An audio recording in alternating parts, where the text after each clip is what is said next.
Have you ever wondered if there was a different world full of mystical creatures? Have you ever imagined what flying through the air would feel like?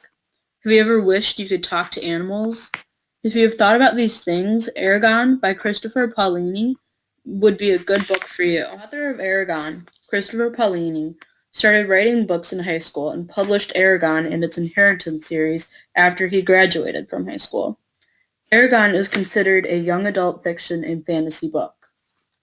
In the book Eragon, you will travel through the adventures of a teenage boy named Eragon and his dragon Saphira, who are determined to save their empire, which is under the rule of an evil emperor, Galbatorix.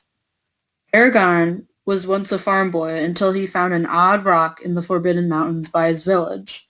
The rock was actually a dragon egg that was being sought out by the evil Galbatorix. This led Eragon to flee his home with his dragon Saphira to defeat the Empire and find a safe place to live. Before Eragon and Saphira, his dragon, left town, an old storyteller discovered them. The old man was named Bron, who disguised himself as a storyteller but was actually an ex-dragon rider who knew magic. Brom led Eragon's travels and mentored him in magic and sword fighting. Brom made a saddle for Saphira, Eragon's dragon. Saphira talks with Eragon using her mind and his mind. She often teamed up with Eragon to use magic to defeat evil beings. Eragon and Saphira set out on an adventure to find the Farthinder, a safe land that is inside a mountain range. On the way, they faced many challenges, but eventually made it. When Eragon and Saphira finally found refuge in the Farthinder, Galbatorix sent an evil army of people to have war with Eragon.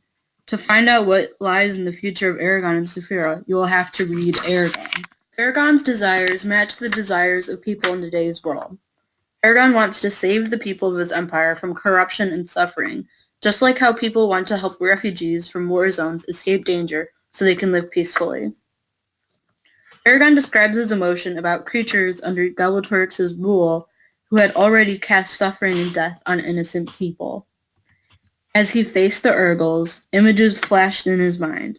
Dead villagers piled around the spear of an innocent baby who would never grow to adulthood. At the thought of their fate, a burning, fiery power gathered from every part of his body. It was more than desire for justice. It was entire being rebelling against the fact of death, that he would cease to exist. The power grew stronger and stronger until he felt ready to burst from the contained force. Eragon's sheer anger led him to destroy the Urgles that killed the village of people. Because of the complexity of the book, I would recommend Eragon to any teenager who's looking for a book they cannot put down. The book Eragon has a map and a translation guide on the back of the book so readers can learn the language of the elves. I think both girls and boys would enjoy reading Eragon because it has a lot of action and emotion. If you like to adventure and daydream of different worlds, then Eragon would be a good book to read.